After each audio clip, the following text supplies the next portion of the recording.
Welcome once again to the program. Welcome to the sheet for this Thursday, October the 2nd. Glad to have you aboard today as always. You might be in the chat. You might be watching on YouTube. You might be listening on your favorite podcast platform. No matter how you consume this, we appreciate your time. And we'll try not to take advantage of it. I kind of halfway mean that. Not 100%. We'll start the show off today by waiting.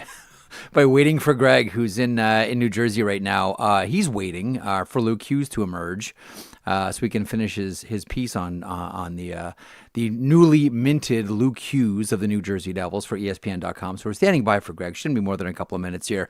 Dave Pagnotta is going to stop by a little bit later on from the fourth period. Also, from a new program he will be co-hosting here on our Daily Faceoff YouTube channel with Irfaan Gaffar. We'll get into that coming up with Dave in a couple of moments.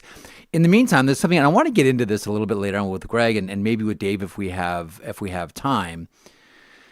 There is one of the most interesting dynamics in a negotiation playing itself out right now.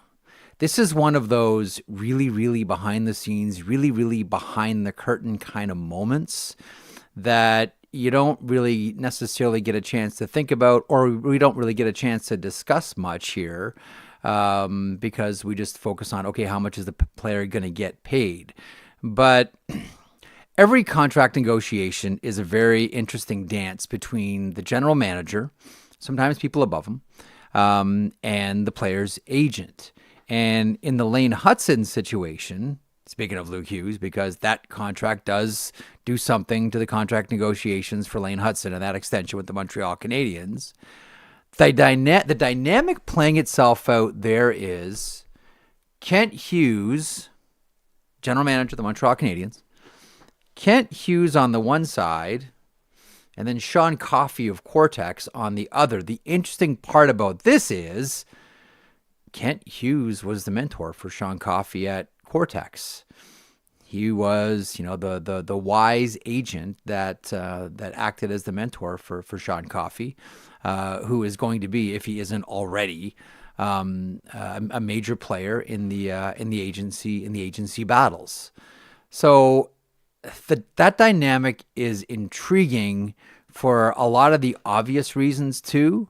And throwing I don't want to say wrench into this, but throwing another log onto this fire, I use that analogy way too much, by the way, but throwing another log onto this fire is the fact that Luke Hughes just signed a $9 million AAV contract, which if you're Sean Coffey, agent for Lane Hudson at Cortex, you're saying to yourself, okay, that's the absolute floor.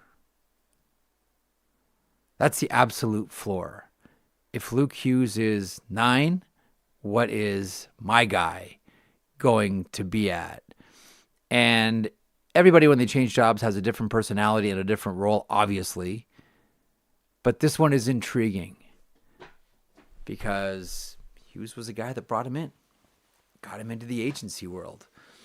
And now this is a big-time conversation with huge implications, not just for, I'll go you one more. It doesn't just have massive implications for Lane Hudson, but I think we need to get our minds wrapped around something that's really been obvious, but we never really talk about a whole lot, and that is everything is connected. Like the Luke Hughes deal is connected to this impending Lane Hudson deal and the Lane Hudson deal whenever that gets done. And there's no real hurry to get this thing done until next October, really. But this one's connected to someone like Zeev Boyum of the Minnesota Wild. We don't talk about it a lot, but the dynamic between Kent Hughes, formerly of Cortex, and Sean Coffey, now of Cortex, is an interesting one to think about. Let's bring aboard Greg Wyshynski from ESPN and ESPN.com. Did you get your moments with Luke Hughes? No, I didn't. Oh, no. The problem is that when you have missed all of camp, not only have you missed time preparing for the season, yes, but you've also missed all the photos you have to take for media day, all the little video things that you have to do to get on the Jumbotron and all that other stuff. Pointing and the he stick, he couldn't even do that. Yeah, he couldn't even snow. Right. He couldn't even do that at all because he was also recovering from shoulder surgery in May. So like me and all the Devils media were just sitting there standing outside the locker room. And then all of a sudden they're just like, hey, he's got to go do all this nonsense. So I figured I'd talk to you while I waited. I did talk to Jack, and Jack said, I said, did you have any advice for your brother during the contract negotiations? And he simply said, just make sure you're happy with the contract that you get. And I do wonder ultimately how happy he is. Here's the thing. From the outside looking in, Marek, we're all like, why not take 5 years? 5 years is what Jack has left on his contract. 5 years for Luke. You both can leave at the same time. You can go wherever Quinn ends up. You all go play in Detroit. You could all be free agents at the same time and become 3 little LeBrons having your big decision. Like, there's a million different ways that you can go. But he signed for 7, and is he happy at 7? Is the question I think that we're all asking about right now. See, the cynical side of me looks at that comment from Jack Hughes and wonders, is Jack Hughes happy with his contract? Well, Jack Hughes signed his contract. Make sure you're happy. But he's never. I mean, how could he be happy with his contract? He signed it at a time before we knew that the cap was going to go up to like $108 million next year. Like it's no one had that kind of foresight. I'm fascinated by the signing. Like, if you were going to play this out and say that the Hugheses aren't going to unite in New Jersey, and I still am not convinced that they won't. But if you wanted to play it out and say that they're going to reunite somewhere else, well, now the Devils have done themselves good, because even if Jack leaves after 5 years, and by the way, it's still 5 years of Jack Hughes that you have here in New Jersey. Then you've got Luke for 2 more. So if you're the team that's lucky enough to unite the Hughes Triforce, then you got to do business with the Devils to figure out how to get Luke out of there to go be with his brothers. One of the things I was mentioning this before you came on. One of the more interesting dynamics here in the NHL when it comes to general manager agent conversations is what's happening right now with Kent Hughes and Lane Hudson. The agent being Sean Coffey of Cortex. Kent Hughes, of course, of the Montreal Canadiens. Their general manager brought Sean Coffey in. And this is like a mentor-mentee relationship, which always has an interesting sidebar dynamic to it. And I'll be honest with you, part of me wondered if the New Jersey Devils and Tom Fitzgerald were just sort of waiting to see if anything could get done early with Lane Hudson. No, I mean, I think it's a separate negotiation, though, don't you? Like, it is, but they're all linked, though, because now Luke Hughes' number is linked. Like, so many of these deals are all linked. They're linked to a point, though, Marek, because the number one center on the Montreal Canadiens is not Nick Hudson.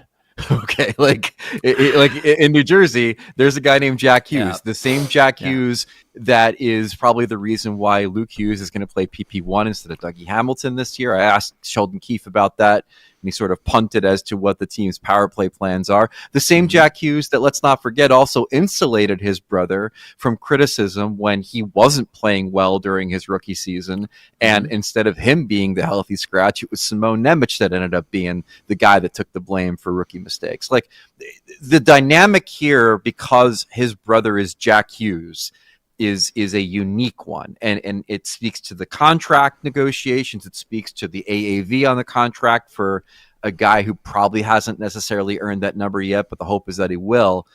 I know what you're saying as far as like the dollars and cents and how there's a domino effect with whenever there's a new contract signed. But much like we talked about earlier in the week, like what Kirill Kaprizov gets doesn't necessarily impact what Connor McDavid ultimately does with Edmonton. I think the situation in Jersey is unique in the sense that it's his older brother that stirs the drink here. Okay, let's see what's coming up on the program today. Daily Outline powered by FanDuel. Make every moment more with North America's #1 sportsbook, FanDuel. And Greg Wyshynski is aboard. You just saw him taking time out of chasing Luke Hughes around the rink. Dave Pagnotta from the fourth period is going to stop by. We're going to talk about Ben McDonald at some point as well today. We will talk about Luke Hughes. We'll talk about Niko Mikkola. We'll talk about Ryan Huska and his new contract with the Calgary Flames and the Luke Evangelista situation playing itself out with the Nashville Predators right now. In the couple of moments before Dave comes on, do you want to have a swing at this Ben McDonald thing? So for those that don't know, Ben McDonald is a commentator, a baseball color analyst former MLB player. Well, I mean, to try to put it into hockey terms, the Alexander Daig of the Baltimore Orioles, I think would be how I would phrase him. Wow. But go ahead. Okay, very good. So I think we know what perspective Greg's coming at this thing at. So there was a moment in the Padres game the other day where they ran a promo on the screen promoting opening night and the defending Stanley Cup champion Florida Panthers facing off against the Chicago Blackhawks. Do we have the clip so we're all on the same page here, Zach? Can we roll that one now? And the Blackhawks return to the ice next Tuesday, NHL opening night against the defending champion Florida Panthers at 5 Eastern, 4 Central on ESPN. Triple header that night. Penguins, Rangers, Avalanche, Kings. Ben, I know you got an opinion on this. Panthers three-peat this year. What do you think? If you say so. I mean, good luck to them. Are you asking me if I'm going to be watching? No, you'll be watching, of course, because you work for ESPN. You'll be watching Friday night. There is zero chance I'll be watching. I'm just going to be honest with you. Where will you be? I will be somewhere, but there's zero chance I'll be watching. All right, thanks, Ben. We'll be watching. Thanks for the rating. The problem there, too, is Ben brings it up himself. Like, he wants to go there with that comment. Now, hang on. Damage control, and part of it is the piece in The Athletic with Britt Garoli and Rob Rossi was also. I didn't see the piece in The Athletic about what the baseball man said. Yes. what did The Athletic have to say? So if you would like me to grab it here. Did they interview him or something? Yeah, I believe Britt Garoli spoke with him, and Great. he said. Hey, he said. Well, he said while you're that, vamping. Go ahead. Sorry. No, shoot. I'm gonna find it here. I'll find the exact quote. While you're vamping, like he did say on FS1 this morning that he didn't realize that ESPN had the NHL rights, which is a problem in and of itself, but also one where I got to tell you, if I'm sitting next to somebody and they're doing a promo read, and at the end of the promo read, it says on ESPN. But my ears might perk up and say, "Oh goodness, this thing is on ESPN, isn't it?" But even if they're not, like at that point, it's like someone is doing the business work for our company right now. So here's the quote. McDonald says it to The Athletic. This was a joke. I respect the hockey players. I love them. It's not a joke, dude. So here's the thing. I don't care if Ben McDonald watches hockey. I mean, it's his loss at the end of the day. The company part of it aside, which is again, you don't diminish programming that you're promoting on the air on the network that pays you. I think that goes without saying. The thing that really triggered me about this is we've often talked about on the show, like you're in Canada, it's a different vibe for a Canadian hockey fan than it is for an American hockey fan here, where it's a constant uphill climb to get your sport recognized, to get your sport talked about in a positive way by people who don't normally cover hockey. And the climb just gets steeper when the sport is dismissed as being beneath someone because he happens to be a baseball commentator. And so that's the triggering part of it. I mean, I don't care if he says he's joking. I don't care if it was a situation like he said on FS1 where he's thinking about what will I be doing that night? I'll be watching baseball. So of course I won't be watching hockey. It's the dismissive nature of it that renders our sport as being a punchline in your I don't care about that shit kind of improv moment. Yeah. And it's something that we constantly deal with. It's the joy that people take in saying that they don't watch a sport. And before Caitlin Clark came to the WNBA and it became a real point of discussion for people because of the dynamics between the players and the officiating and the commissioner, that's how people used to talk about the WNBA. They used to take glee in talking about how much they don't want to watch that sport. It's always been like that with hockey and mainstream commentators. And so whether he meant it or not, and he probably shouldn't have said anything, obviously, because he's working for a rights holder. It's that moment that American hockey fans all recognize, which is that gatekeeping, you are lesser than the things that I like moment. that Yep. we hear on sports talk radio locally and newspapers locally, on television all the time. And it was just another log on the fire last night, and it sucks. One final thought here that I just want to add to the conversation. This might be a little too, pardon the pun, but inside baseball, inside broadcasting. Dave Pagnotta standing by here in a couple of seconds. I want to get to Dave after I make this one point. One of the rules that I've always had with my career is, and this is for anybody else who wants to have a career behind a microphone, I don't mess with sales and marketing as long as, like the handshake deal has always been, I will not mess with sales and marketing. You don't mess with editorial. The sales and marketing for you, editorial is for me. And I don't ever blur those lines. I don't ever mess with like a sales read or a marketing read. I'll not dump all over them, just as I would expect my employer not to put the thumb on the scale when it comes to editorial. That is the agreement that I have with people who employ me. Like, I don't want to like bemoan the point. I mean, we both work for the same company, and like, I don't want this to be like Bucci, God bless him, last night, threw a haymaker at Ben McDonald on Twitter, and I thank him for that. I think he was speaking for a lot of people. But again, like, for me, in the grander point aside about like how it makes me feel as an American hockey fan, there's like a lot of people that work really hard to bring the sport to you on a nightly and weekly basis during the season. And for it to just be like, man, I'd never watch that kind of attitude, it hurts a lot of people that work really hard to do that sort of thing. So I don't know, man. It was a bummer. I'm sure he's justified it and apologized or what have you. But in the moment, it's just like, oh, God, again, it's the plight of the American fan, as we've talked about on the show a lot. All right, let's park that conversation. Although maybe Dave Pagnotta wants to weigh in on this one. Let's bring Dave aboard now from the fourth period and from a new property we'll be launching soon here on DFO, the DFO Insiders program with Dave. Whoa! I know, right? Is it going to be every Wednesday, you and Irf? Every Wednesday, that's right, yep. Starting next week. Ooh. On the 8th. Okay, what can we expect from the Insiders edition of DFO?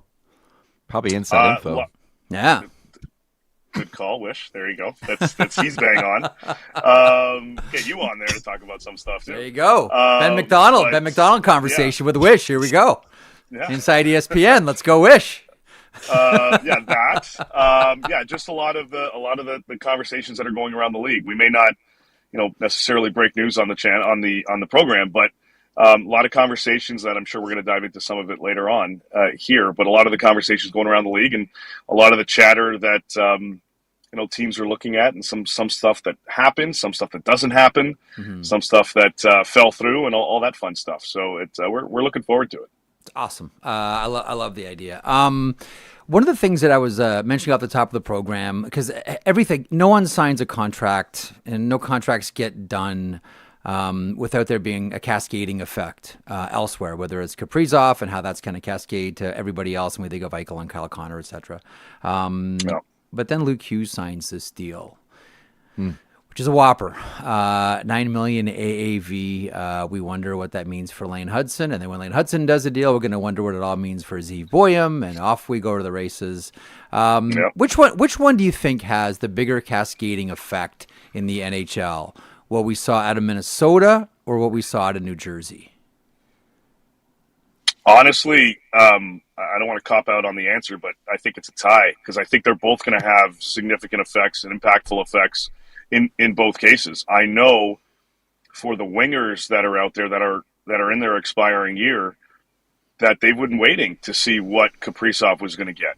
That the anticipation was he was going to be the first one to sign, and now my $11 million ask may be 12, my 10.5 maybe 11.5, 11.75, and so on and so on. 12 maybe 13 and whatnot. From a winger's perspective, I know this is going to impact the Kempes, as you said, the Connors, the Tucks, etc. Panarin to a certain degree in terms of longevity of his career and so on, but with the numbers going up, without question, that's going to affect things. I had one agent tell me that in conversation with one of his clubs for one of his players, that they're just waiting to sit back and see how the team digests the information and the new contract that Kaprizov signed in order for them to continue their negotiations. So without question, this is going to affect things. And I think from Luke Hughes' perspective and some of the young D, I know the Canadians and Lane Hudson have been going back and forth for some time, and the hope was to get something done by the start of the regular season. I think they were kind of also waiting, at least his camp was, to see what that Hughes number was going to come in at. And without question, in my mind, it's going to affect the rest of the conversation. The Kyle Connor negotiation is fascinating to me because you had two guys in Scheifele and Hellebuck for whatever. I mean, maybe it's loyalty, maybe it's also a little bit of market effect and how many teams are going to pay a goalie that much money. But like, they both signed for a reasonable amount of money in Winnipeg. Connor doesn't need to. Like, Connor can hit the market. He's a goal-scoring winger. Doesn't play like a defense, but who cares when you can put the puck in the net? Where do you think that ends up? Because he's not going to take the same level of discount as the other guys will. Where do you think they're willing to go with him, and where do you think he wants to go with Winnipeg? Well, there's mutual interest, obviously. I mean, he's genuine in staying there, but to your point, he wants to have that market value contract. I see him in the 12 to 13 range. I think he's going to end up there if he goes full term. Probably somewhere in that vicinity, give or take a few $100,000. But you're probably looking kind of in that 12 plus range. I think the initial conversation, like I know at least at the start of the summer, start of July, some of the asks some of the discussion points began in the 10, 11 range. Kempe, I think, started at 10. I think Connor started at 11. And then as things progressed with term and obviously structure and bonuses and all that fun stuff, the numbers kind of have adjusted considerably between now or going back to July 1st to now. So I think with Winnipeg, I think they understand he wants to stay. He's willing to stay. But this is also, I put him of the similar mindset of Kaprizov, wanting to stay in Minnesota, but also trusting his agent to get him that fair market value. Not now necessarily, but in years 2, 3, 4, and so on of that contract. Can we back up to Hudson for 1 second? I just want to make one sort of point here. I'm curious your thoughts on it. Pierre Lebrun at The Athletic has a piece, and in it he references an interview that Jeff Gorton gave going back to last July, where he's talking about, agents come in now, and all they want to talk about is percentage of the cap, percentage of the cap, percentage of the cap, percentage of the cap. And, he's talking about the dynamic of the room, and Nick Suzuki makes this much. And if someone comes in and just negotiates percent of the cap, what does it do to the dynamic, et cetera, et cetera. But here's the money line where I kind of think that he gives away the game in a lot of ways. Gorton says, so when agents argue for percentage of the cap, percentage of the cap, percentage of the cap, it can be a little too much for me. Here's the line. Generally speaking, that is an argument for the better players, i.e., there are numbers for certain players, and then there's percentage of cap for your superstars. Do you read that the same way? Because I'm kind of looking at this going like, there's percentage of the cap for the stars, everybody else just gets a number. I fully agree with that, because based on the people that I've talked to, they bring up percentage of cap, or it's brought up in conversation, and the exact same response has been given to those talking points. On the agent side or player side, percentage of cap, my player made this, or my player achieved these numbers, performed at this level for you, but these guys got that percentage of the cap last season. The teams will go, that's cute, that's great, here's where we see this guy fitting in. It's the big boys. It's Gordon's accurate, and he shares. I believe he shares the same sentiment as top tier management of the other 31 clubs. The big boys will get their percentage of the cap because it's in the CBA. It's agreed upon, and eventually you're going to have to dish that out, which we're seeing. But everybody else will be in that different tier where that isn't even part of the negotiation process, at least the conversation. Now with Lane Hudson. And the Canadians, I do believe Noah Dobson took a little bit less than they were originally looking for in order to sign with the Canadians, because of guys like Suzuki, Caulfield, et cetera, taking a little bit less on their deals. I suspect that Hudson's willing to do the same, but we're not talking millions and millions of dollars here. We're talking about 250, maybe $500,000 per year, but he's going to be in the top tier class of young defensemen. And Luke Hughes' contract kind of solidifies that to a certain extent, at least the argument from his side of things. The other fun thing happening with agents right now, by the way, also is they are negotiating against a cap they believe will exist next year, while teams are trying to point to the piece of paper the NHL put out to say, no, it's 104. The agents are like, good point. It's 107. It's maybe 108. Yeah. Like all the agents are negotiating against. Yeah, they're negotiating against the cap that they know it'll probably end up being, and the teams are trying to adhere to what they know is the cap for the following season. Jack Eichel. Nothing yet as far as that contract goes. I've heard 8 years, 14, something in that neighborhood. Maybe feel like something in that neighborhood. Where do you think that ends up with Eichel, and what do you think the hang-up's been in Vegas? I think the hang-up's been term. I agree with you. I think the number's going to be in and around that 14 million mark on if they go full term. But what I was told earlier this week was that those conversations have been relatively slow, unless they've had a tremendous conversation in the last 24 hours. I anticipate that still being the case. He's going to be the highest played night once all is said and done. Just to what extent, that's kind of what, I mean, everybody's kind of waiting for. Now, this is a different scenario. And look, Kaprizov, as I mentioned earlier, he's a winger. So he's going to affect the winger market a lot more than just forwards in general. With Jack Eichel being a center and what he can do at both ends of the ice, the arguments there are a little bit different. And I'm not suggesting he's asking for anything in that world, but 14 million in Vegas, in Dallas, in Florida is not the same in Minnesota. It's not the same in New York and Toronto and all that. So, 14 million there is 15 and a quarter to 16, depending on where you're playing. And I think, again, the way that the market's going and the way that the cap is going and the numbers that the agents are arguing based on that cap number, I fully expect it to be in that 14 range. I think it'll probably start with a 14. You know what I've been curious about that negotiation? Do you think, I mean, obviously we know that Eichel would like to stay there. I think that's probably his best option right now, considering where the Bruins are probably headed. I think that might be the only other place he'd consider. But I think he'd want to stay in Vegas. I wonder if McCrimmon and them bought up. Hey, buddy, we let you have surgery.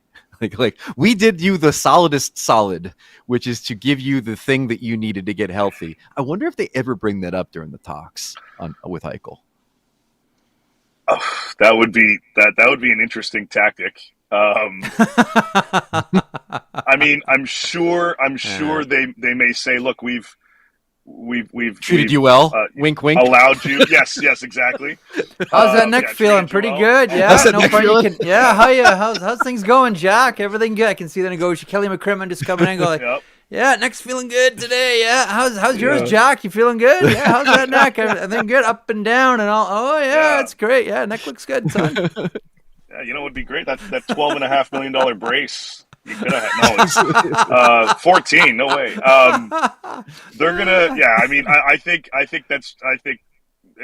from their perspective, if they brought something like that up, and again, we're treating you well, we'll continue to do that. We got your back if anything comes up again, and so on and so on. But I think both sides are comfortable with the relationship. I think both sides would like to extend it. It's just a matter of what extent. And again, because the market is shifting significantly, which you were talking about the numbers being, the projection is 104, or 104.5, but whatever it is. There's 107, 108 being discussed as a possibility. And then 113 the year after could be 118. Are we going to 120 that quickly? So all of that is certainly being factored into to a certain extent. I think our percentage of the cap applies to a certain extent a little bit here with respect to Vegas and Eichel. But remember, with percentage of the cap, it's based on the number of this current season. Yep. So they're basing that on 95.5 and then how that's going to accrue moving forward, which is, I think, part of the argument that Theophanos had in getting Kaprizov that extra mil up to 17. Real quick, couple things. Lucas Reichel, the latest. Luke Evangelista, the latest.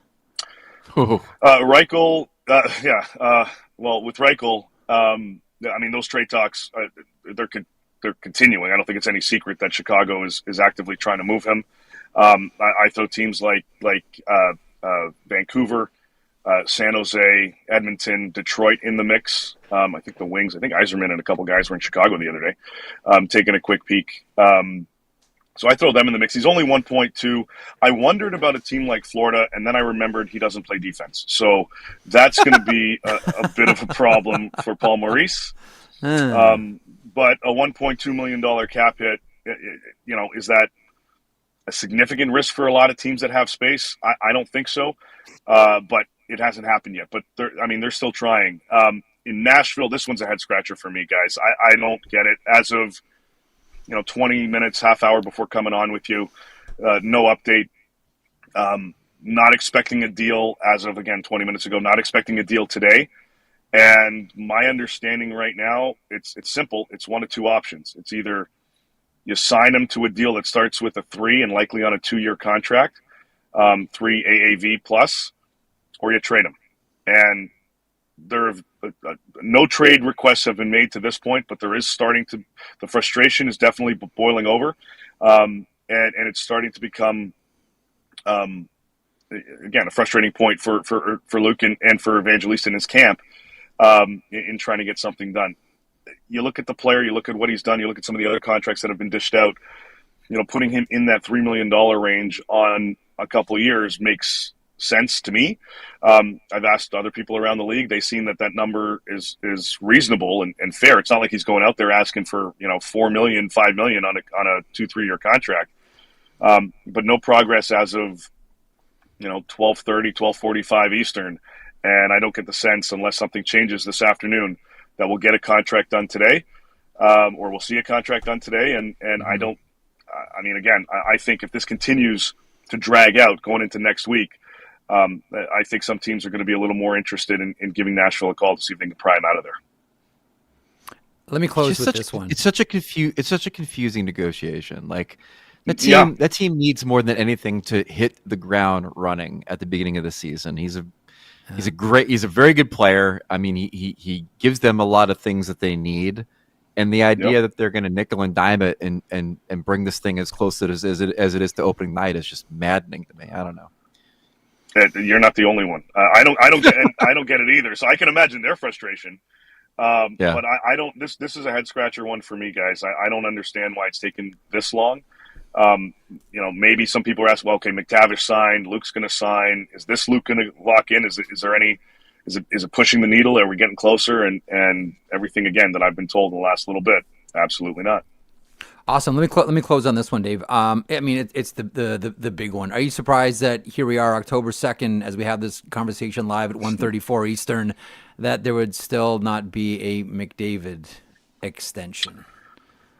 The start of September, going back to the start of September, not overly surprised. Going back to July 1, surprised. But I everything that I've been told and every indication that I've been given is that he's going to re-up at some point. Again, I still think it's going to be on that shorter term, mid 2, 3, 4 year kind of range, simply because he wants to know what the longevity is of the Oilers. That narrative hasn't changed. And the Oilers are sitting back going, okay, you let us know when you're ready. They started the conversation with Jake Wallman's camp. I believe they started the conversation with Matthias Ekholm's camp as well. There's other orders of business that need to be taken care of in Edmonton, not only to fill a roster next season, but also to show their captain this is the direction we're going, and we mean business. Want to keep this going. I don't get a sense that anything has changed for the negative. But again, a week to go, or less than a week now to the start of the season. It's entirely possible that that Connor just wakes up and says, "All right, get it done." But every day that goes by, Dave. But every day that goes by. Oh yes. But every day that goes by. Edmonton fans are very, very passionate. No, but it doesn't sound like them. No, I guess not. Sorry, my mistake. Everyone All. can be calm. It's a calm market. Yes, let's not get ahead of ourselves and Chicken Little this thing yet. Dave, great stuff. Looking forward to the new program starting next week. You and Irfaan Gaffar, DFO Daily Faceoff Insiders Edition. Very much looking forward to it, pal.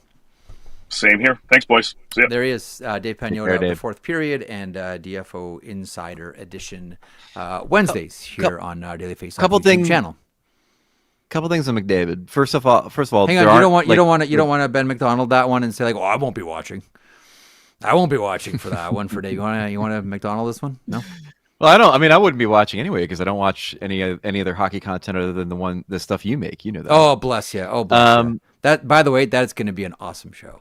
That I'm glad Irf Stone. I'm sure it will be. It's going to be a good. Yeah, show. It's going to be awesome. So as Dave kind of mentioned, there are no talks. I think we should probably spell that out. There are no talks between McDavid and the Oilers at the moment. It's a matter of him being ready. Signaling that he's ready to talk. Yeah. The two things I want to mention. First of all, if it does get past opening night, it does not mean he's leaving. Everything that Connor said over and over again is that he needs time to process this, to get a sense of what the future looks like. Some of that is going to be in the first few months of the Oilers season to see what Howard and Savoy look like, for example, and just to get a sense of how things are feeling. And so if it gets past opening night, it doesn't mean he's leaving. The other thing too, and Dave mentioned this in a sort of a very brief way, I kind of, we've talked about 3 years as being the term for what a short-term contract for Connor would look like. Mm-hmm. And we've talked about 3 years because if you head to Puckpedia and you look at the Oilers roster, you could see that, Bouchard's up in 3. Bouchard is up in 4 and Nugent Hopkins is up in 4. So the end of the Connor McDavid 3-year extension would be the end of a significant amount of contention window for the Oilers. I think it could go 2. I really do. I think that, a 2-year deal with a high yield, but not too high, would give him, get him to UFA status a year earlier. He'd be a year more in his prime, and would also give them, again, a 3-year run of this season plus 2 more to try to win a cup. And I don't think I'm a little bit more curious if the term ends up being even shorter than 3 years than I was maybe like a month ago. I wonder how many teams think that they have a shot right now, that they're counting the days too and saying it's October and he hasn't signed. I really wonder about that one. Obviously they can't do anything about it. I do too, but I just wonder how many teams are saying, nah, he has made up his mind. Well, I wonder about it too, because the conventional wisdom across the league, no matter who you ask, is that he's going to stay for at least a couple of years. Mm-hmm. And so, I mean, is there anybody out there? Like we talked about that earlier this week with Eichel. Like, is Vegas going to keep their powder dry to see if maybe he wants to come there? I don't know. But like the thing about if he leaves is he's going to leave for a place that not only he can contend now, but has stuff in the pipeline where he's comfortable that they're going to be in a contention window long term. For a long term, yeah. And so, where's that going to be? I don't know. I mean, wherever he decides, they're going to clear the decks and make sure that they're financially able to get him. I also wonder what the ultimate number in Edmonton would be if he does stay. Because we talked about the fact that the Kaprizov contract is sort of separate to what Connor is probably going to sign for in Edmonton. Is the number 15? It's $1 million more than Leon and still would give the Oilers the flexibility. Like he's clearly going to make more than Draisaitl. The question is how much more will he make to be happy with his contract, but also give the Oilers the flexibility to build around him in the time he's there. Just as an aside, and this is part of a bigger conversation about the nature of the salary cap itself. 2 things have happened here. Okay, 2 things have happened. Since the passing of former NHLPA executive director Bob Goodenow, a lot of people, myself included, have gone back to look at 2004 to 2005, the lockout that changed everything in hockey. So a couple of things happened. Right. One, the NHL Players Association accepted a salary cap. But then something else happened along the way too. And it happened very slowly, and it happened very quietly, I would argue. But here we are at it, and that's why what we just saw with Reichel Kaprizov shocked a lot of people. You know what's happened along the way? What? Players somehow think it's their responsibility to take care of the salary cap. It's not. It's not. But you see this every time because part of their conversation is leaving enough for blank. Why? Again, I'll come back to why should players feel a responsibility to manage the salary cap? This is how, it's been very slow, but we're at the point now where players feel it's part of their responsibility in their contract negotiation to help manage the cap. Why? And that's what made Kaprizov so fascinating. Kaprizov said no. Kaprizov went Kovalchuk and said, I don't care. I'm taking the most I can get. 16, try again. Come back. Yeah. Come back. He's one of the first guys to say, I'm not going to manage your salary cap. I'm going to manage my business. Do you think, but here's the question. Do you think that changes if the Wild played for the Cup last year? Because when we talk about managing the salary cap in the examples that we have over the years, it's teams that are on the precipice of winning or teams that have won in the case of like the Penguins, for example. I do wonder if there's a bit more pressure to manage the cap if you are somebody who is, like in Connor's case, he's recommitting to Edmonton because they've come close twice and he's staying because he wants to see it through and win a championship there. And so if that is your modus operandi, then you've got to manage the cap in order to allow them to do the things that you believe they need to do to win. Yeah. In Kaprizov's case, he's not signing with a team that's on the precipice. He's signing with a team that can now say, here is how much our best player is making, and we can fill in around that. Yeah. Essentially what I'm getting at is there used to be much more of an acrimonious relationship between the NHL and the Players Association, but it seems like everybody in the Players Association now is just, completely neutered since that lockout of 04-05 and are just fine with the way things are going. They've just become fine. They've just become fine with everything. They're all getting paid. And they're all getting paid to the point where they're feeling good about life, and they're getting paid enough where they aren't considering, as we look at the Sportico valuations of National Hockey League teams that have been propped up by a capped league, they're not considering how much more they could make. They seem pretty happy with the stuff they got. And so because the owners aren't trying to claw back anything else, because they're obviously doing pretty well too, according to the Sportico team valuations. Oh, yes. Both sides are pretty content right now. There's no reason to go to war. The reason you go to war is if you're the players and you say to yourselves, my God, those franchises are worth a lot of money. Why can't we have more of it? But then that would jeopardize you not being able to play hockey. And as we've seen time and time again, Marek, when you're jeopardized with not being able to play hockey, you have a funny way of bending to the whim of the owners. Because it's happened over and over and over again, which is why we're still coasting on the fumes of 2005. One deal that we should talk about in a couple of moments. How are we doing on time? We're good. We're good on time. Before you do that, yeah. If you hear some vibrations, if you hear some music, I don't know if you can. I'm in kind of a hermetically sealed conference room, and thank you to the New Jersey Devils for providing it to me. There is a K-pop concert here at the Prudential Center. There was one last night. There's another one tonight, I believe. And when I arrived, there was a line of probably about 200 people that were trying to get into the building to buy shirts. Oh, the concert's not happening. They lined up at buy shirts. 9 o'clock in the morning. There was a merch drop for the K-pop band, and they were all lined up to buy the merch. That's great, man. That's awesome. I love where we are right now as a culture where that is how ubiquitous K-pop has become, where people are lining up outside of Prudential Center. I mean, it is Yom Kippur here in the States, and the kids don't have school. But they're lined up 200 deep before the doors open to just get a shirt. It's awesome. Gotcha. May you live in interesting times. I'm sure we did. Listen, I remember camping out for outside of 7-Eleven for Rolling Stones concert tickets because there was a Ticketmaster booth there in Kitchener, sleeping on the sidewalk. Steel Wheels tour in Living Color opened up. It was a great show.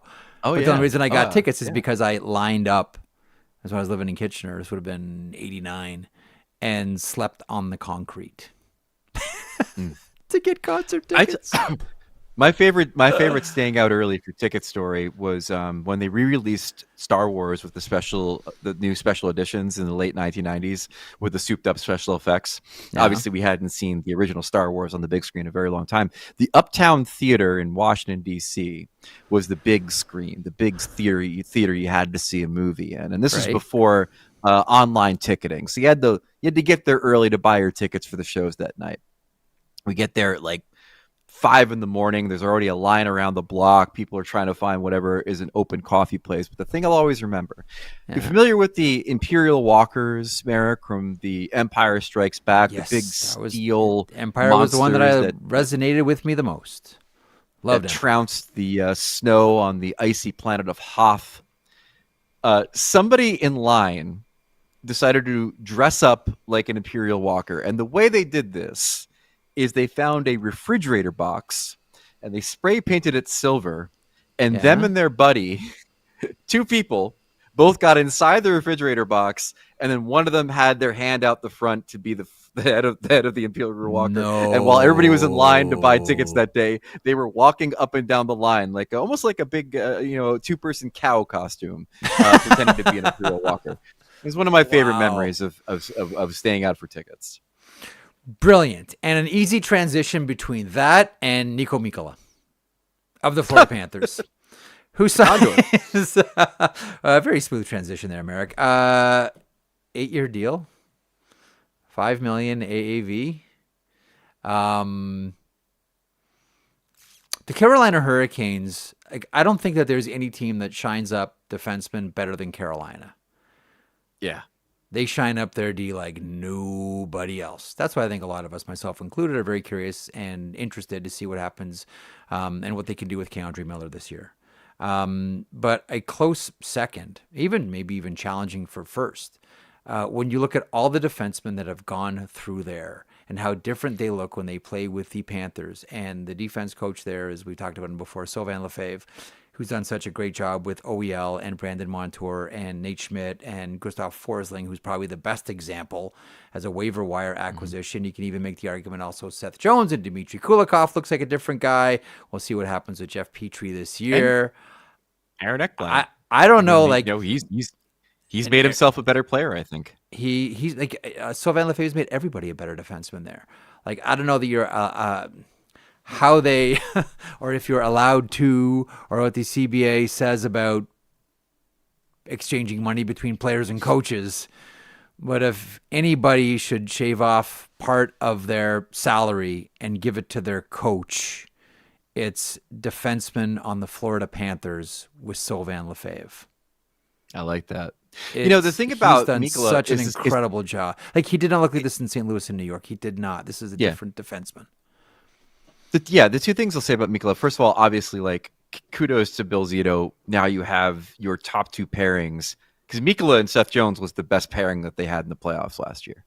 Yeah, really. They were better. They were better than Ekblad and Forsling last year. Now you've got those 2 pairings locked up for a while, and they're going to play 55 minutes a night. So now you can kind of fill in the blanks.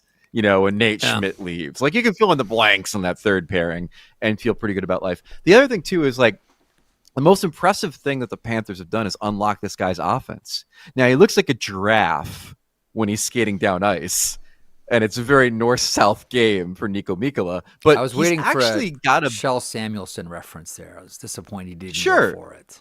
Well, I mean, I think and that's not a bad comparison too, because he's got a little bit of the Samuelson comportment as well. Yes. But they've unlocked a bit more offense in this guy than I thought. When the Rangers had this guy, they never thought he'd be a competent offensive player like he is in Florida. And so, like, that pairing becomes even more dangerous with a bit of offensive upside to Mikkola to go with what you get out of Seth Jones. I mean, look, man, the Panthers, again, they know their team better than anybody. They know what they've got. They want to lock it up long term. They've done a great job here. I don't think that the AAV in a rising cap league is all that bad.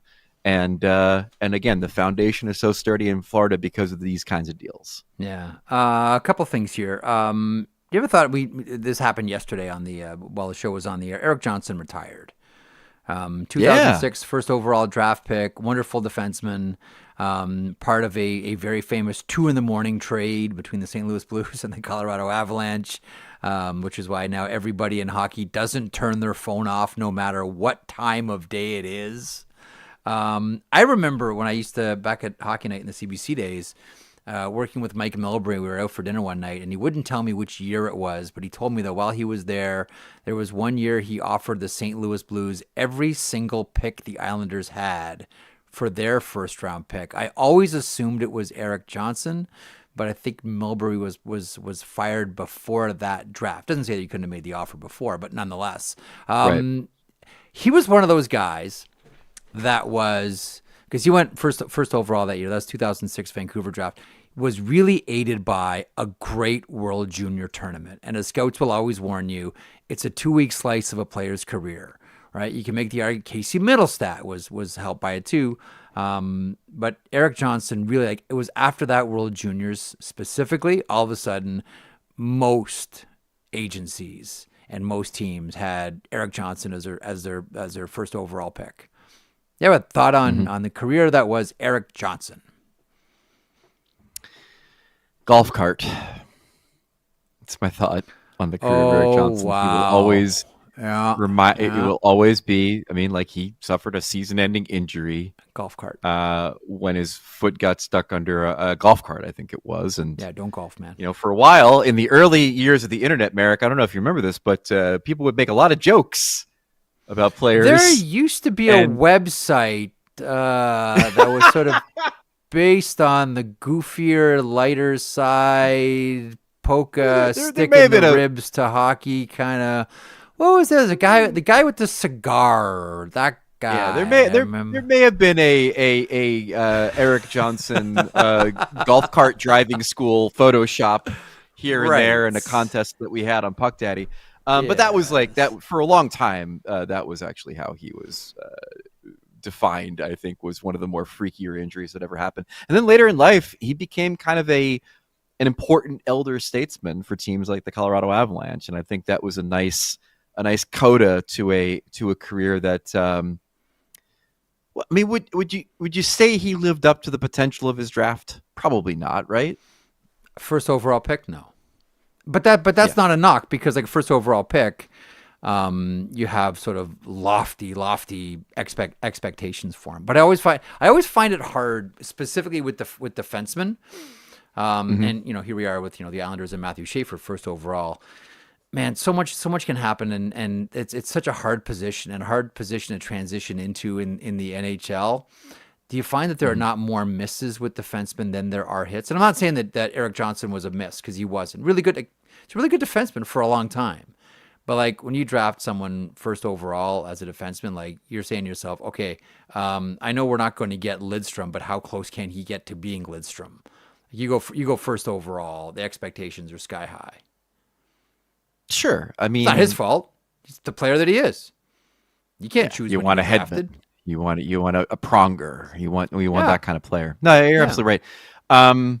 Look, I think he had a really good career. Best of all, like, he's also going to have a great second career, which is that he's one of the more personable personalities that we've had, I think, come through the league in the last like 10 or 15 years. And so he should be fine. He'll be popping up on your television screens somewhere, I'm sure.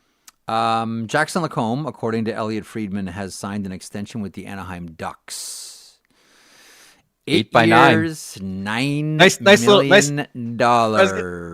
I was gonna say, nice little bow wrapped around this edition of the sheet, where we've started off talking about the Luke Hughes effect, and lo and behold, a guy who many believe is going to be one of the next great defensemen of this league signs an 8-year deal, so 1 year longer than Luke, but at the same AAV.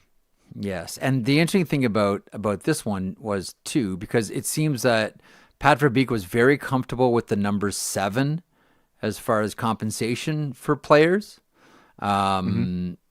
Luke changed that, but I think maybe the bigger thing was that Jackson LaCombe had arbitration rights in the offseason. And here's the most important thing. Don't want to get into the room with numbers that Jackson LaCombe is going to have. I got LaCombe in my fantasy draft, and I'm so excited about that. He was in my queue. He's great. He was in my queue. I'm like, who's going to be smart enough to steal him from me? Real brief. Here we go. Pasternak, Bratt, Keller, Tuck, Jarvis, Zibanejad, Harley, LaCombe, Dunn, Doughty, Slavkovsky, Toffoli, Perfetti, Shea, Vasilevsky, Decord, Lindgren. That's my fantasy team in the Puck Soup Discord Fantasy Hockey League. I'm not thrilled with it, but I do think there's high potential for it to be good, is the way I see my fantasy team. You mentioned a name there, Alex Tuck. Yeah. Dude, I wrote about him in my fantasy Plant My Flag story for ESPN. Yeah. I was shocked he was still available. 30 goals, a bunch of blocks, and a bunch of hits. I know. This guy should go like first overall in a fantasy league. What are we doing? Excellent player, loved by teammates, quite outspoken, so maybe not loved by management. But he's a fascinating case right now. Like he looks to me like he's the guy that's like, okay, I want to see if this year's any different before I make my mind up. As far as his goal output? No. You're saying his approach to the Sabres. Correct. Okay, yeah. No, without question. Like I think there's probably a few players that are like that. Like put it this way, a lot of teams need to have a good start. Like, I think the Vancouver Canucks need to have a good start. But there's no other team, I think, that needs to have a good start more so than the Buffalo Sabres. And hopefully, like Ukko-Pekka Luukkonen, left the game yesterday after 20 minutes. We'll see. Hopefully, that's just precautionary. But if the Buffalo Sabres have a really bad October,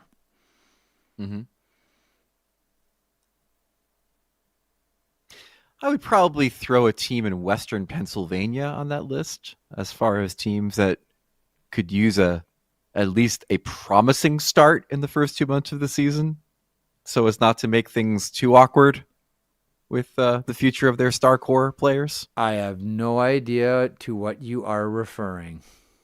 Yeah, Mr. The other, and you mentioned like with McDavid before, like how many teams are keeping their powder dry for him, like. How many teams are wondering about that Tuck situation in Buffalo? You talk about like last piece of the puzzle type player. Like he ain't McDavid. I'm not trying to say he's McDavid, but I'm saying like, right. for the kind of hockey that he plays. Yeah. Oh my God! Like if you're a cup contender and he can be shaken loose, add that to your top six. Let's go.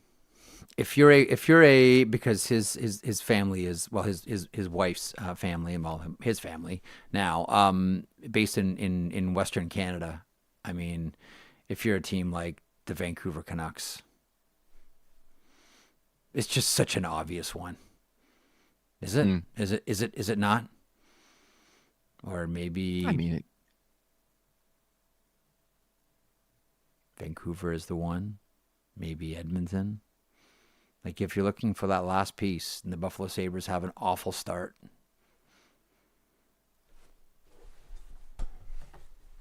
We'll see. Back to Vegas. You know what's interesting about that the mushy middle in the Atlantic is I've had more than a few people on the analytics side tell me that their projections for the Detroit Red Wings are a lot higher than people think the Red Wings will finish. Which I find interesting. I don't know if that's the John Gibson effect or what it is, but I've yet to cement my standings. I've yet to cement my playoff outlook, including the debates that we've had about the Ottawa Senators. I think they'll make it, but I'm not sure if I'm ready to commit to that.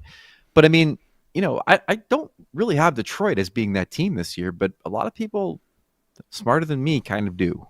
That always gives me pause. A couple of things always happen. One, there's a team you don't see coming that just shows up, bam, and they're there. And by the way, again, the caveat, it's the preseason, but we saw this at the end of last year too. Marco Kasper looks really, really good. And if all of a sudden, and you have Larkin and Kasper up, they got 1-2, that eliminates a lot of problems. The other thing is, other youngins have good seasons, 100%. And there were a lot of people in that organization, some in key positions, who pinned the woes of last season on goaltending.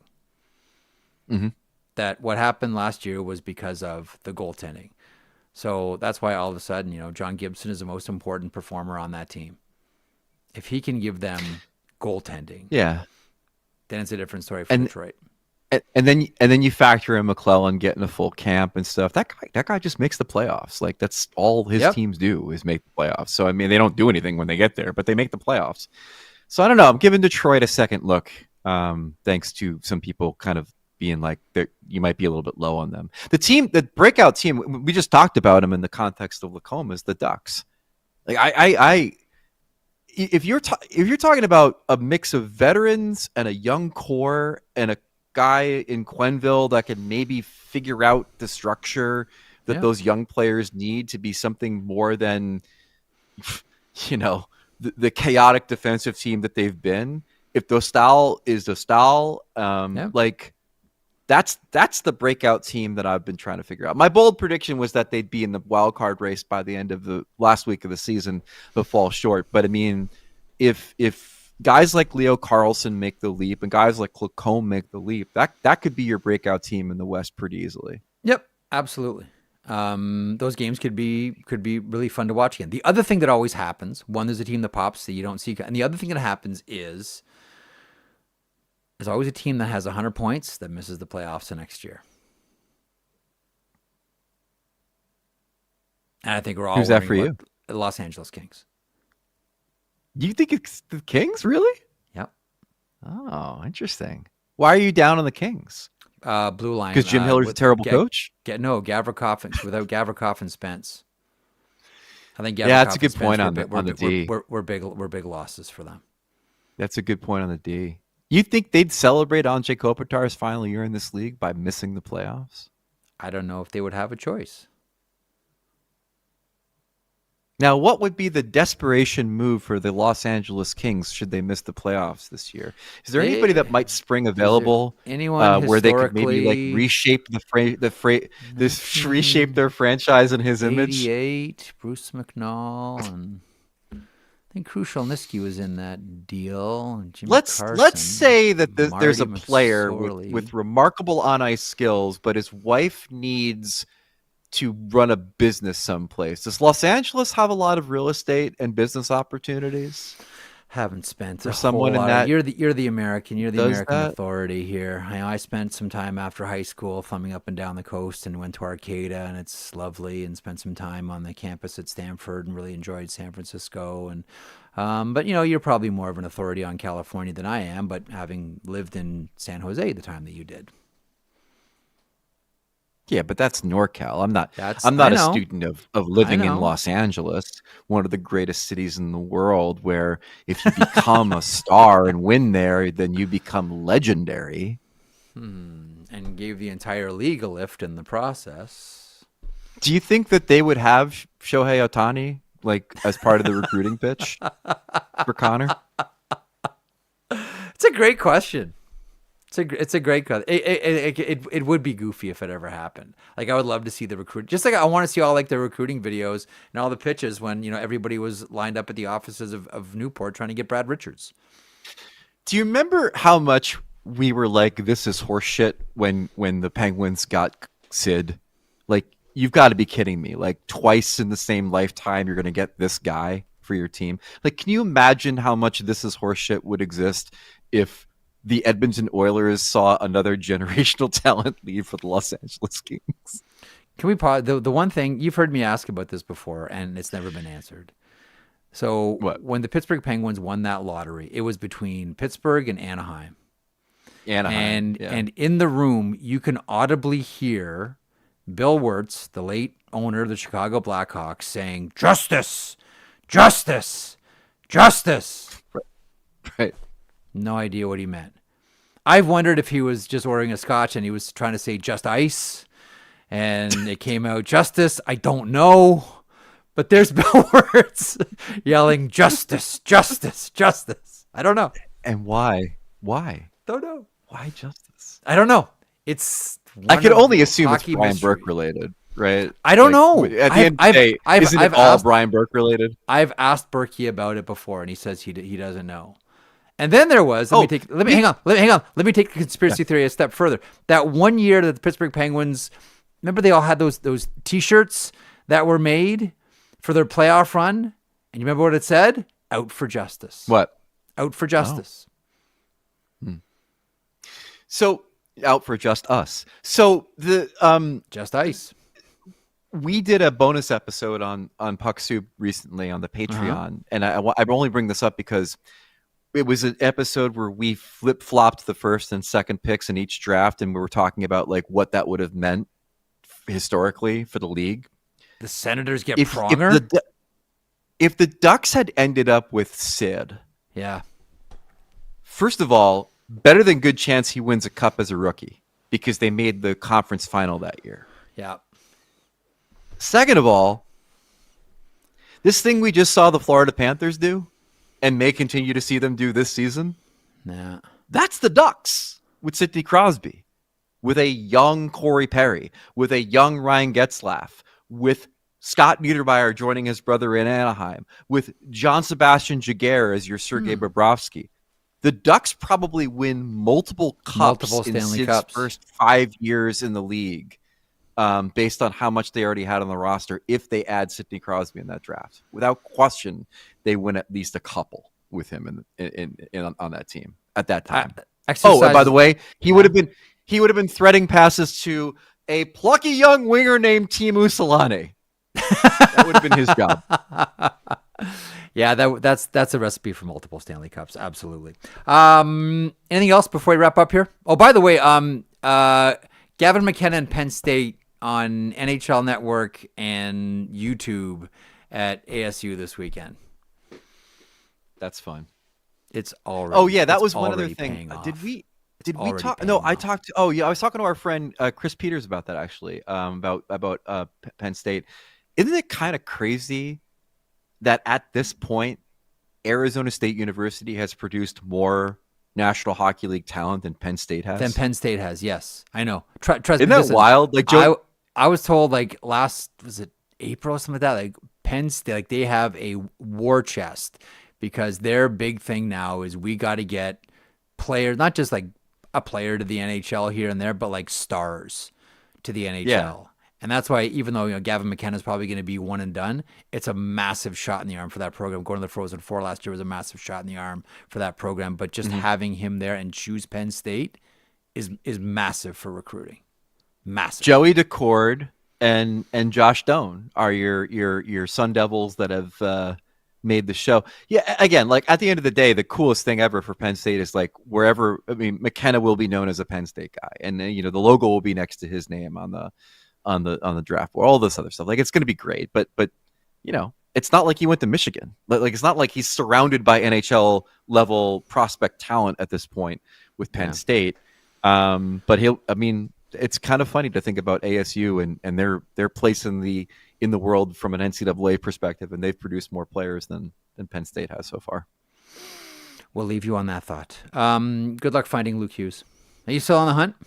He talked. He talked while we were on the show. That's all right.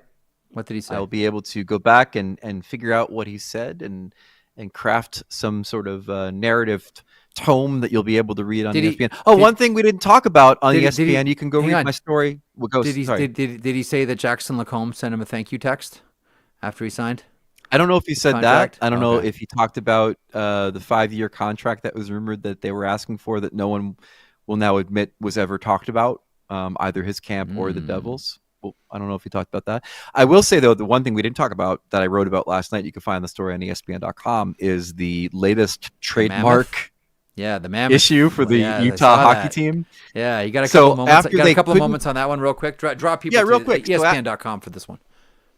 So they couldn't get Yeti because, lo and behold, there's a company that makes coolers that are quite popular named Yeti. And they were like, we call those hockey mom wine glasses. Yeah. So he said, hey Yeti, how about we just strike a deal? We could be the Utah Yeti, and you could be Yeti. And they're like, absolutely not. And that's why Yeti was not the name. They held a contest. Mammoth won over Utah Hockey Club and the Utah Outlaws. And now we come to find out that there is yet another trademark dispute. there's actually a company called Mammoth Hockey. If you're a player, maybe you know the name. They're a Portland, Oregon-based company that makes hockey bags. They also sell T-shirts and water bottles and hats. And so they originally were like, hey, this is really cool that you're going to name this team the Utah Mammoth. We're the Mammoth. Isn't that fun?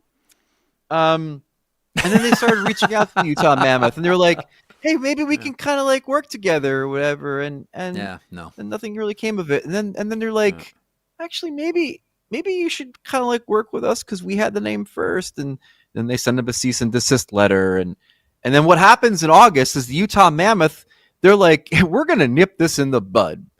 We're gonna file a motion to determine what exactly is the trademark situation between our team and this hockey bag company. And so that was filed in August. And then on September 25th, the hockey bag company files an injunction in U.S. District Court in Utah to say, actually, you're not going to, we are the Mammoth. You are not we are the Mammoth. And so I think ultimately where this ends up, Marek, is that you have a company that believes that they've had the trademark on Mammoth Hockey since 2014, and they want to be compensated as such. And we'll see where it ends up. But yeah, it's in the courts now as far as who can be does this hockey bag company have a claim against this NHL team? That when they named themselves the Utah Mammoth said that they felt they were free and clear of any trademark issues, and now they're right back in a legal fight over the name of the team. Would have never happened if they were just the Utah Hockey Club, which would have been a great name. But another trademark fight for the NHL's team in Utah. It does sound very much like this ends up with someone writing a check. They just got to get some lawyers. Just got to get some lawyers rich first. Like, let's get some lawyers rich first, and then we'll write a check. The funny thing is, so Utah, I give Mammoth Hockey, the hockey bag company, credit because they put out a big press release that was like, we are going after the Mammoth, after the Mammoth were the ones that went after them. But they also said something in the press release that I thought was really funny, which was preying on the loyalty of hockey fans, being like, if you're a Red Wings fan and you want to use our hockey bag because you like it, and it says Mammoth on it, and every time you look at it, you just think of that team in Utah, and you're like, I don't like that team in Utah because I'm a Red Wings fan. Well, how could you force someone to use a bag with the name of an NHL team they don't follow on it? And I'm just like, all right, we're getting really in the weeds now. Just say how much you want, and we can make this all go away. Just give us the number. Great. Just write the number on a piece of paper, put it in an envelope, and hand it to us. That's it. Yeah. That's it. What's the number? So that's the latest, is another trademark dispute for the Utah hockey team. All right. We will follow that one closely. All right. You be good. And we will chat next week. Greg. All right, sir. Thank you. Greg Wyshynski, ESPN. Find the latest on the trademark issue with the Utah Mammoth and Mammoth hockey bags. Okay, we want to respect your time as always. We want to hustle. The Sheet is powered by FanDuel. Thanks to Greg for stopping by as always. He's here twice a week. The Sheet is powered by FanDuel, home of the same game parlay. Make every moment more on FanDuel. FanDuel, proud to connect fans to the major sports moments that matter to them. You've existed only as a rumor today until now, Zach Phillips. Oh, there you are. Your mother and I were quite concerned about you. We hadn't seen you for a while. There you are. Yeah, it was a good show today. I'm glad to get Dave on here and excited about I'm looking forward to that show. That's going to be great. Should be good. Yeah. And that's Wednesdays. We should mention that's Wednesdays at 3:00 Eastern starting next week. Yes, correct. That's going to be a good show. It's been good. I mean, hockey's back all across the network. Morning Cup of Hockey, 9 a.m. Eastern time. Daily Faceoff Live, noon Eastern. We're coming up at 1. Those guys, Daily Faceoff Rundown, Mondays and Fridays. Lots of programming is back. It's been great. But during this segment, we're just going to take a quick moment to remind people of the big day coming up tomorrow here on this channel. It is FanDuel. Yes. FanDuel Futures Day. We're doing a special show right here on the sheet at 1 Eastern time. It's just going to be, what do you want to call this? I don't think we put an official name on it. Just the bold predictions special. Bold predictions, stupid predictions, goofy alien predictions. It doesn't matter. Okay. So just anything and everything up for grabs. Yes, shoot. until tomorrow's show, tweet at us at The Sheet Hockey. Email us, thesheet@thenationnetwork.ca. Or thesheet@thenationnetwork.com. Sorry. Email us there, however you want to submit them in. Your bold predictions for the year, we'll go through them. But just a reminder to people, 1 Eastern time here on the channel. Shayna Goldman coming up 105. Johnny Lazarus 120. Tyler Yaremchuk 135. Doing quick math there in my head of what the segment increment was. Hit me on a little pause. And then I believe we have Megan Chaika closing the show after trying to work something out right now myself with somebody else to maybe throw something in there with us at the end. But we'll see about that. But what you're the saying lineup for tomorrow. What you're saying is I'm not picking up my kids from school on time tomorrow because tomorrow is going to be like a marathon predictions show. It shouldn't be that long based on how I've tried to tighten up the schedule. Yeah. Okay, boss. All right, we'll boss. see. All right. I was born at night, not last night. TheSheetAtTheNationNetwork.com. Yeah. Okay. All right. Or The Sheet Hockey on social media. Send your predictions. But I just wanted to use this time great. right now to remind people of that. It's a big day. Perfect. It'll be fun. It'll be more of a we've done very newsy shows this week. If there's news to cover, we're going to cover the news. Let's call it what it is. But tomorrow I think will just be more of a fun show with a bunch of people come through with bold predictions. Love it. Okay, so and we'll remind you again on the socials about tomorrow and how you can be part of it and use your creativity. Like honestly, I want the goofy ones.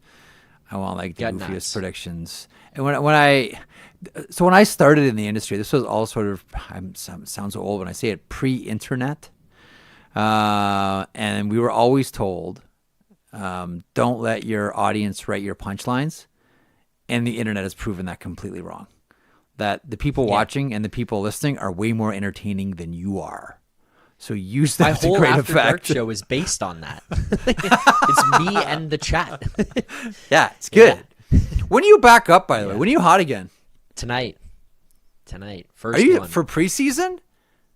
Yeah, I got to get back into the rhythm here. We're switching over. Are you serious? You're doing it for preseason? Well. Yeah. All right, that's cool. All right. Get back in the rhythm. Get people back. I get it. Talking about everything. The Leafs fans are sickos, man. And the people in our chat here as well who show up all the time, respectfully, also sickos. Good. And so people are looking for more hockey content. So I'll be live after the game tonight. Gotta get myself back into the rhythm somehow, so show 1 isn't just a complete nightmare.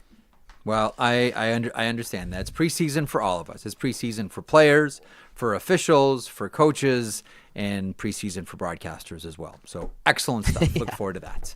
And don't forget our special tomorrow here on the sheet. It's going to be a lot of fun. In the meantime, thanks to Dave Pagnotta from the Fourth Period and DFO Insiders Edition, which debuts next Wednesday here on the network at 3 o'clock Eastern, alongside Irfaan Gaffar. Thanks to Greg Wyshynski, who stops by a couple of times a week this season from ESPN.com. Tip that Zamboni driver of yours. As we like to say, thanks for the buns and the use of the hall. We appreciate your time today. And we'll talk to you again tomorrow, 1 o'clock Eastern, for more of The Sheet. Have a good rest of your day.